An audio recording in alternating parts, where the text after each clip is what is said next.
Assalamualaikum warahmatullahi wabarakatuh. Terima kasih atas kesempatan yang diberikan kepada saya. Saya Bu Siti Haniah di sini akan memberikan masukan, memberikan materi tentang tuberkulosis atau TBC. Saya dari Fakultas Kesehatan Universitas Harapan Bangsa.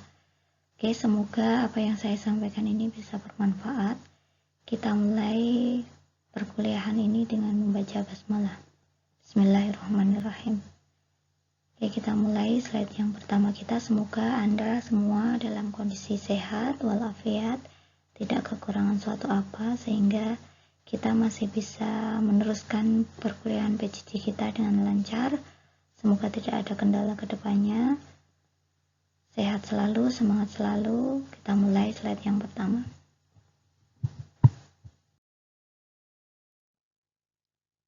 Prevalensi TBC di Indonesia semakin tahun akan semakin meningkat.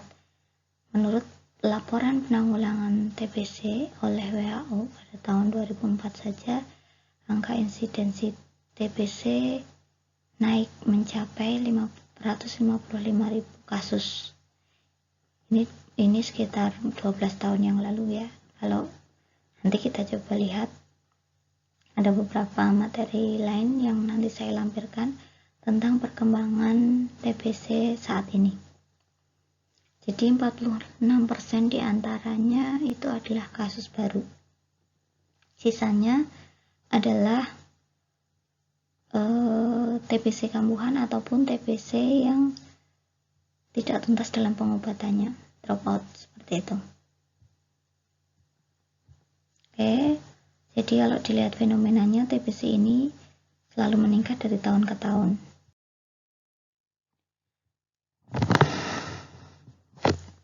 Sekarang kita akan mempelajari mengenai penyebabnya.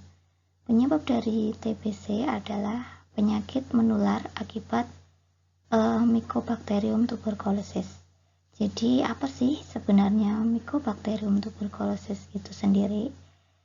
Mycobacterium tuberculosis adalah kuman basil tahan asam atau BTA, bakteri tahan asam, hasil tahan asam. Ini bersifat patogen dan aerob atau suka dengan oksigen, hidup di permukaan.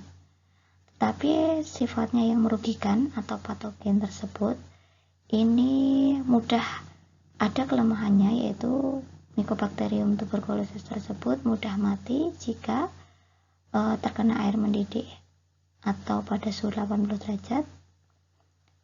Kemudian bila terkena sinar matahari langsung, alkohol 70%, ini tentunya untuk desinfektan. Jadi kalau suatu benda yang dia terkena cipratan air ludah ataupun droplet dari penderita TBC kemudian dibebasamakan dengan alkohol, didesinfektankan dengan alkohol 70%, maka dia akan mati. Kemudian jika dia terkena di lantai percikannya, kemudian lantai tersebut dipel dengan lisol 5%, Mycobacterium tuberculosis tersebut juga akan mati.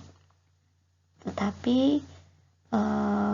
Mycobacterium tuberculosis tersebut bisa tahan hidup berbulan-bulan pada suhu yang lembab ataupun bersifat dorman, atau bisa menularkan tetapi tidak menimbulkan gejala selama bertahun-tahun. Ini tergantung jadi dengan jenis kelembapan. Kalau di Purwokerto ini karena tingkat kelembapannya tinggi, mungkin bakterinya ini akan tahan berbulan-bulan pada suhu ruangan. Risk factor, faktor resiko. Ada beberapa faktor resiko yang bisa memunculkan TB ini pada seseorang. Misalnya, kita ternyata sangat dekat atau sangat tiap hari bertemu dengan penderita TB aktif. Misalnya bertetangga ataupun bersebelahan, bahkan kalau kita tinggal hidup serumah. Faktor resiko yang kedua, usia lanjut.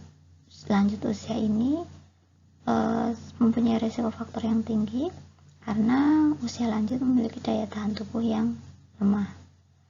Apalagi orang yang meminum imunosupresif kemudian pada kondisi yang malnutrisi, jadi kekurangan nutrisi bisa stunting ataupun bisa kwashiorkor marasmus. Kemudian ada riwayat penyakit lain, jadi sudah mempunyai riwayat penyakit herediter.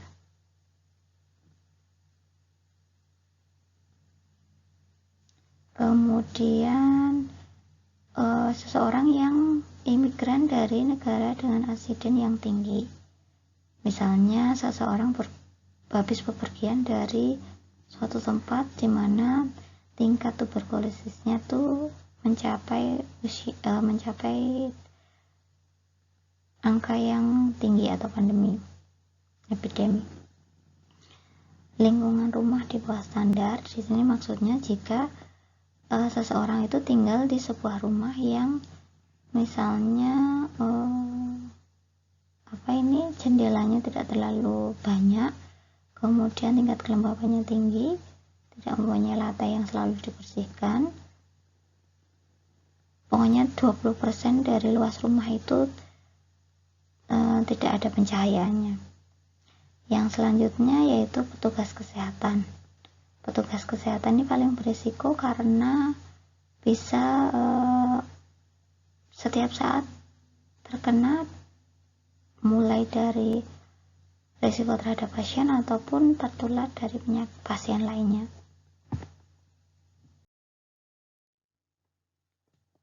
Setelah tadi sudah saya jelaskan, ini faktor resiko yang sering terjadi.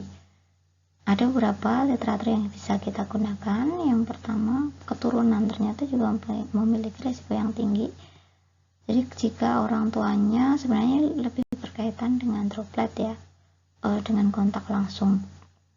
Jenis kelamin, biasanya kalau laki-laki merokok dan lain sebagainya, ini akan menurunkan imunitas.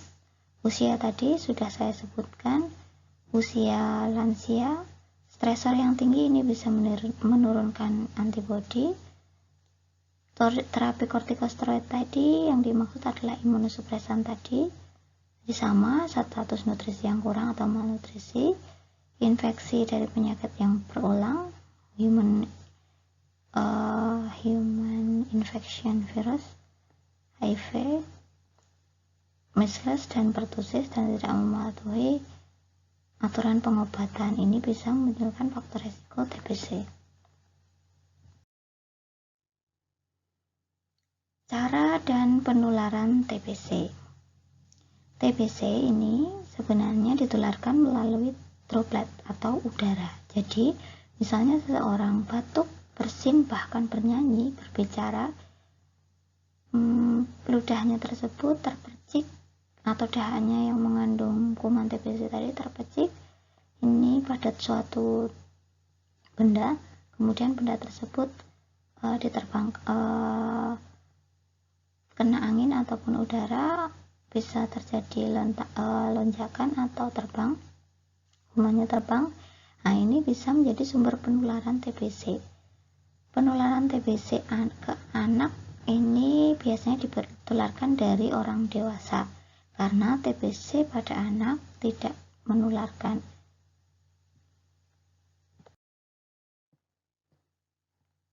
Faktor yang berperan dalam proses infeksi atau penginfeksian, yang pertama adalah faktor lingkungan. Jadi tadi jika seseorang tinggal di suatu tempat yang dimana pasien lingkungan tersebut banyak penderita TBC-nya atau lingkungan yang kurang bersih, dengan yang terlalu lembab, kemudian pencahayaannya kurang, ini bisa memungkinkan penginfeksian dari satu orang ke orang lain. Atau faktor daya tahan tubuh seseorang tersebut melemah dan adanya kontak dengan orang yang mengalami TB aktif, bisa itu keluarganya, bisa itu tetangganya, ataupun orang di sekitarnya. Kadang kalau pada anak justru malah orang terdekat, misalnya pengasuh yang mungkin tidak disadari ternyata punya riwayat TB aktif yang tidak sembuh karena tidak meminum obat. Manifestasi dari TB atau tuberkulosis tadi, yang pertama adalah batuk produktif atau tidak produktif selama 3 minggu berturut-turut atau lebih, terdapat pembesaran kelenjar limfe superficialis. Jadi pembesaran kelenjar limfe tadi bisa di belakang telinga, bisa di belakang sekitar leher, dan ini sifatnya bersifat agak lama ya, pembesaran kelenjar limfonya, karena kalau masih sebentar bisa juga karena infeksi yang lain. Badan terasa lemah, jadi lemas, mengalami nyeri dada atau dadanya sakit sekali, kadang batuk disertai dengan darah, atau timbul sesak nafas, tiba-tiba berat badan turun tanpa sebab yang jelas, dan anoreksia ataupun tidak nafsu makan. Ini adalah gejala klinis dari tuberkulosis yang biasa ditemui pada pasien.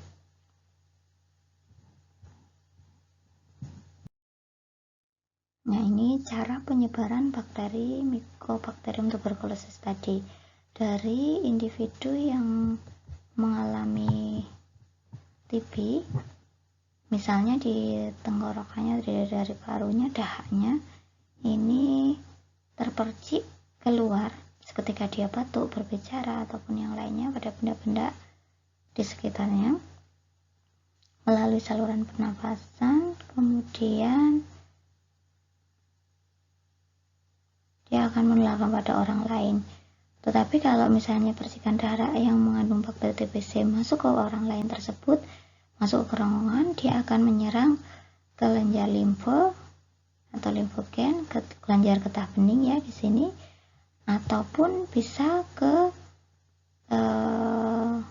saluran perkemihan. Jadi penyebaran yang lain selain menyerang paru-paru, ada TBC kulit di mana menyerang kulit ke pencernaan, kemudian yang lebih parah adalah TB miliar yang bisa menyerang ke otak. Ini pemeriksaan diagnostik untuk memastikan apakah seseorang tersebut mengalami tuberkulosis atau tidak. Yang pertama yang dilakukan ketika seseorang dicurigai, misalnya seorang mengalami batuk 3 bulan berturut-turut dan nyeri dada serta demam, yang pertama dilakukan tes mantau. Jika pada anak, jika pada orang lain, orang tua bisa sputum kultur atau pengambilan dahak diperiksa secara mikrobiologi. Kemudian bisa pengambilan biopsi jarum di dalam kelenjar lung ya, atau kelenjar paru-paru, pemeriksaan analisa gas darah, kemudian pemeriksaan Ziehl-Neelsen, cairan tubuhnya menggunakan asam Ziehl-Neelsen, bisa menggunakan ronsen dada. Ini biasanya yang pertama juga selain tes mantok adalah pemeriksaan ronsen dada, kemudian pemeriksaan histologi, elektrolit, bronkografi, dan tes fungsi paru. Jadi seorang disuruh bernafas, kemudian mengembuskan nafasnya melalui seperti balon seperti itu, nanti volume di dalam parunya seberapa. Kita juga perlu memeriksa riwayat kesehatan seseorang, kemungkinan sekarang atau pernah terpapar TB. Ini harus tanyakan pekerjaan yang dia sedang lakukan sekarang apakah berisiko terhadap paparan, misalnya dalam tempat pekerjaan terlalu lembab, kurang pencahayaan, kontak dengan pasien TB tapi tidak tahu, mungkin aktivitas lain yang saat ini dilakukan, apakah merokok, apakah kurang olahraga. Perlu ditanyakan juga mengenai riwayat bepergian atau tinggal di negara dengan insiden tinggi TB. Ditanyakan juga apakah pernah menggunakan obat tuberkulosis atau pernah dilakukan tes tuberkulosis sebelumnya. Hal ini perlu ditanyakan dan sebaiknya di cross check dengan orang sekitarnya supaya kejelasan informasi bisa tersampaikan. Nah, ini hasil dari pemeriksaan tadi. Ini bentuk dari Mycobacterium tuberculosis yang bisa kelihatan di dahaknya. Jadi kalau dahak seseorang sputumnya di kultur BTA, ini menunjukkan adanya Mycobacterium dari penyebab TBC tadi. Bentuknya memang seperti kue atau cacing-cacing gitu ya, tapi ini sebenarnya pembesaran mikroskopis dari dahak tadi diperbesar. Ternyata dahak seseorang yang mengalami tuberkulosis itu terlihat gambarannya seperti ini. Jadi inilah Mycobacterium tuberculosa yang bisa dilihat pada sputum orang yang di kultur bakteri tahan asam.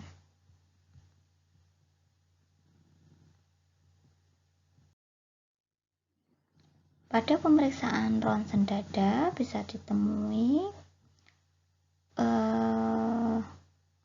pada pemeriksaan PA dan lateral, ini yang normal, ini dilihat. Pemeriksaan sinar X-nya tidak terlihat adanya, ini sebagai perbandingan ya, tidak terlihat adanya bercak hilus maupun tanda putih-putih ya mudahnya di sini. Ini yang normal seperti ini. Kita bandingkan dengan hasil pemeriksaan ronsen pada dada orang yang menderita TB paru. Nih, di sini terlihat tidak padat kan? Di sini ada hilus, ini juga berongga. Di sini ada putih-putihnya ini yang putih-putih ini. Ini harusnya kan ini padat, kompak gitu ya, ini tidak. Nah, ini bisa mengindikasikan seseorang apakah terkena TB paru atau tidak. Ini tidak pada lateral, ini pada bagian depan ya, dari depan. Nih, Anda bisa perhatikan di sini bandingan dengan yang tadi sangat jelas perbedaannya kan. Besar atau kecilnya hilus ini bisa diketahui untuk memastikan seseorang itu sudah progresif lama atau baru saja terkena. Ini bisa dilihat dari pencitraan TB yang dilihat dari ronsen dada tersebut. Nah, ini kelihatan juga paru-paru sebelah kanan ini kelihatan paru-paru penderita TBC melalui sinar X. Ini jelas sudah lama. Kalau ini hilusnya udah banyak, bahkan sudah sangat berongga gini ya. Jadi sebenarnya kan paru itu terdiri atas jaringan yang padat ya. Jadi dia kalau terkena sinar X itu makanya bentuknya menjadi hitam karena bendanya adalah padat. Nah, ini dan berisi udara, maksud saya berisi udara. Nah, di sini kelihatan. Nah,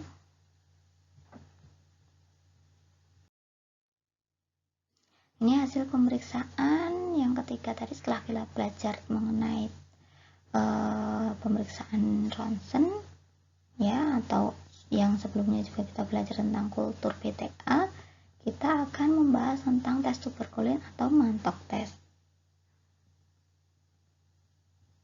Tes tuberkulin atau tes mantok adalah tes kulit yang digunakan untuk menentukan apakah individu telah terinfeksi bakteri tahan basil TBC atau tidak. Tuberkulin berasal dari ekstrak basil tubercle yang disuntikkan secara intrakutan atau intradermal di bagian dalam lengan bawah sekitar 10 cm di bawah siku. Nanti akan saya tunjukkan letaknya. Hasil akan terlihat setelah 2 hari atau 3 hari ini ya. Jadi reaksi sensitivitas akan berjalan, ini akan berjalan sekitar 48 jam minimal sebagai penanda individu sensitif terhadap tuberkulin. Nah, ini caranya. Ini yang suntikan intradermal tadi, spatnya juga kecil ya. Suntikan IC atau seperti skin test seperti itu 1 cc, dimasukkan tuberkulin atau ekstrak tubercle tadi. Ini pengukurannya, nanti ondulasinya ini dibaca 2-3 hari setelah disuntikan. Jadi ini tidak boleh kena air, tidak boleh digaruk ya. Nanti biasanya akan diberikan tanda lingkaran seperti itu. Kemudian setelah 2 hari ataupun 3 hari pos pemeriksaan, undulasinya akan kelihatan apakah terjadi pengerasan. Kemudian undulasi itu apa ya? Undulasi itu bentuk yang agak menonjol, diameternya berapa? Nanti kita akan lihat klasifikasinya. Yang pasti jelas kalau memang dia terindikasi adanya Mycobacterium tuberculosis dalam tubuhnya, ini jelas akan muncul undulasi, garisnya yang berbatas tegas. Nah, ini pas waktu penyuntikannya tadi, kemudian ini diukur berapa senti atau berapa mili ya. Ini hanya bisa dilihat setelah 48 jam sampai dengan 72 jam. Ini yang membaca tidak boleh laporan sendiri, tapi harus datang ke rumah sakit, kemudian diperiksa, diukur oleh petugas atau dokter yang memeriksa.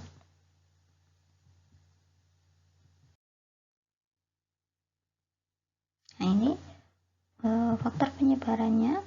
Jadi jika terjadi sumber penularan tadi, bisa terjadi infeksi primer, kemudian jika terjadi kompleks primer, bisa penyebabnya endogen, atau bisa 10% itu sembuh, 90% itu sembuh, tetapi yang 10% itu bisa kasusnya outbreak TBC dan meninggal, atau jika dia sembuh maka akan terjadi pembentukan lesi. Jadi yang outbreak TBC tadi itu pun bisa sembuh kalau dia mengulang lagi pengobatannya. Hati-hati, TBC ini penyakit yang berbahaya ya, jadi bisa mengarah ke kematian jika syarat yang dipenuhi, dia harus minum obat, tidak dipenuhi dengan baik.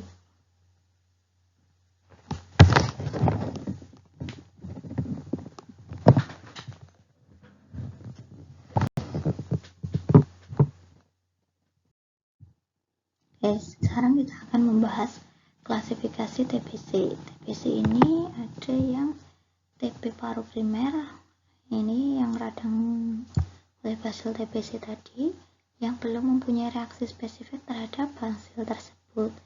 Yang kedua adalah TBC post primer atau kronis yang bersifat progresif. Ini biasanya berasal dari infeksi ulang TBC, jadi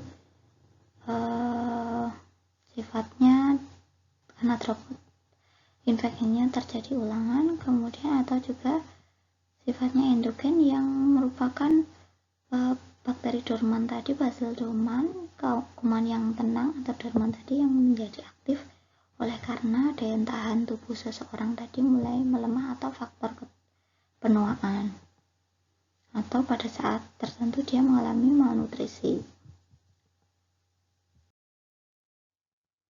Penata kelaksanaan untuk TBC yang pertama adalah obat TB atau OAT yang biasanya diberikan, atau 5 medikasi utama yang digunakan adalah kombinasi antara INH atau singkatannya isoniazid, R itu rifampicin atau rifampicin, kemudian Z itu pirasinamid, etambutol, dan streptomycin. Panduan obat antituberkulosis pada TB paru kategori 1 ini kombinasinya 2H-RZE atau 4H-3R3. Kategori 2 H-RZE itu singkatan-singkatan yang tadi ya, dan yang kategori 3 2RZ4H3R3. Directly observation treatment short course atau DOTS, upaya untuk menghentikan atau mengatasi TB tadi. Yang pertama memang butuh program yang didukung oleh para pemimpin atau pemerintah. Ini bisa dari Kementerian Kesehatan, kemudian Dinas Kesehatan, ataupun program yang dicanangkan oleh pemerintah. Untuk pelaksanaan penegakan diagnosa ini dengan uji mikroskop untuk pemeriksaan sputum. Kemudian ini akan sembuh jika terdapat anggota keluarga yang menjadi pengawas minum obat. Jadi kan pengobatan ini harus setiap hari dan dalam waktu 6 bulan. Jadi butuh sekali keteraturan dan pengawasan minum obat.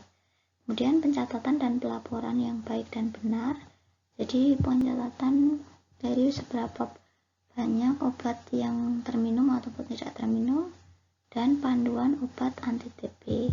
Jadi jika tidak diminum sekali bagaimana efeknya. Nah, biasanya bisa diulang berikutnya, tetapi tidak akan lebih efektif daripada yang meminum tiap hari. Nah, ketika kita sebagai petugas kesehatan, di mana mungkin kita bertemu dengan orang yang dicurigai terhadap TB, yang pertama kali perlu dikaji adalah apakah dia mengalami demam, apakah dia mengalami anoreksia atau nafsu makan yang menurun, penurunan berat badan dan keringat di malam hari, kelemahan atau keletihan, batuk yang disertai sputum, tentunya batuknya minimal 3 bulan tadi ya, bisa juga tidak disertai sputum. Kemudian terjadi perubahan suhu tubuh atau bisa juga disebut demam, agak ada sedikit sesak nafas dan jumlah warna sekresi dari dahaknya berubah hijau kekentalan ataupun nyeri pada dada ketika bicara dan batuk. Pengkajian lanjut yang perlu dilakukan adalah pemeriksaan paru.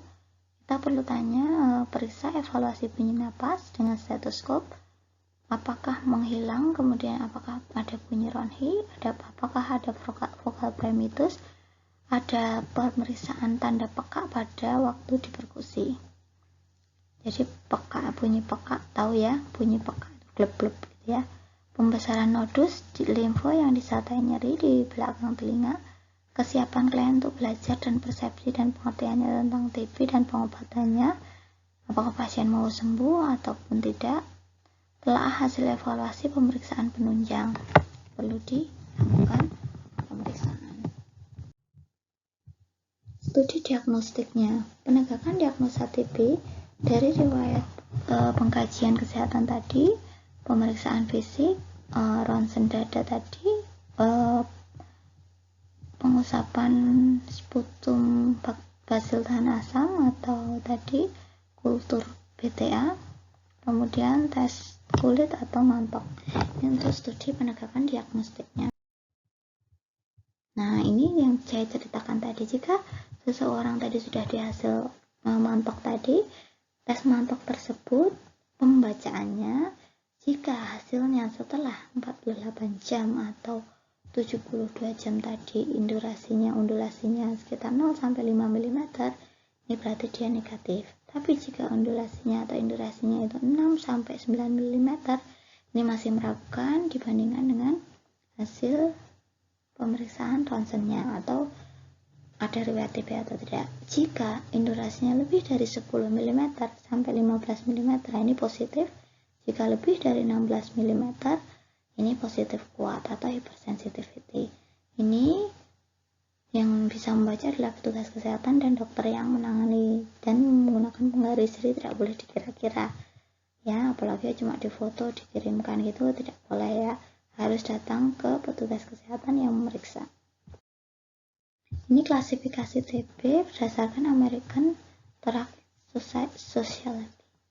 Klasifikasi 0 tidak terinfeksi, tidak ada kontak, dan tidak menderita TB. Klasifikasi 1, dia mungkin tidak terinfeksi tapi mempunyai riwayat kontak dan saat ini dia tidak muncul gejala TB. Klasifikasi 2, dia muncul tanda-tanda infeksi dan hasil pemeriksaan tes tuberkulinnya positif, hasil mentoknya positif, tetapi tanda-tanda infeksinya tidak muncul terlalu banyak, gejala TB tidak ada, tapi radiologi juga tidak mendukung dan bakteriologi negatif. Klasifikasi 3 yaitu gejalanya muncul, hasil radiologinya positif, ini sedang menderita TB. Klasifikasi 4, pernah TBC tapi saat ini penyakitnya tidak aktif. Atau klasifikasi 5, dicurigai dari hasil pemeriksaan TB tadi yang hasil undulasinya dari tes mantok tadi kurang dari 10 mm, 5-9 mm.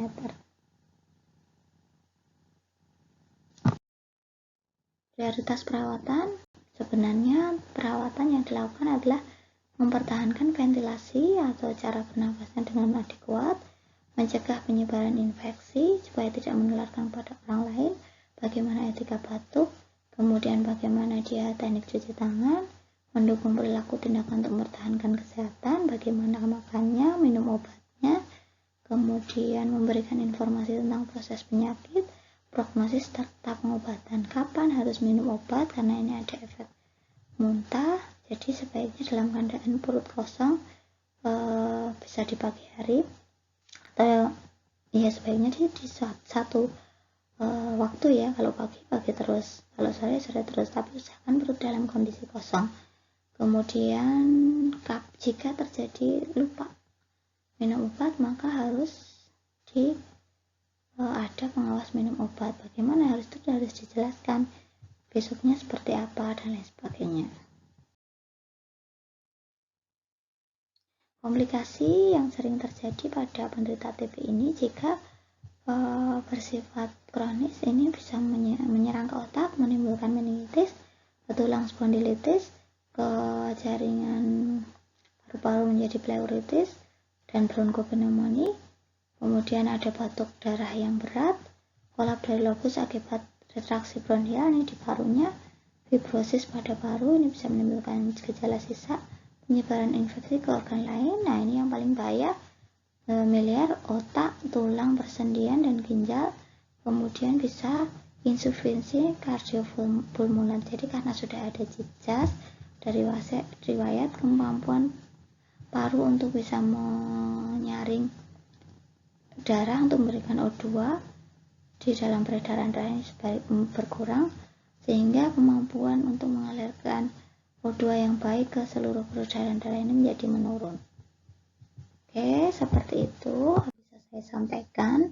Semoga ini bermanfaat. Silahkan belajar lagi, banyak membaca. Kemudian silahkan kalau ada pertanyaan Anda bisa di forum. Kemudian semoga apa yang saya sampaikan ini bermanfaat. Terima kasih atas perhatiannya. Tetap semangat, terus belajar. Wassalamualaikum warahmatullahi wabarakatuh.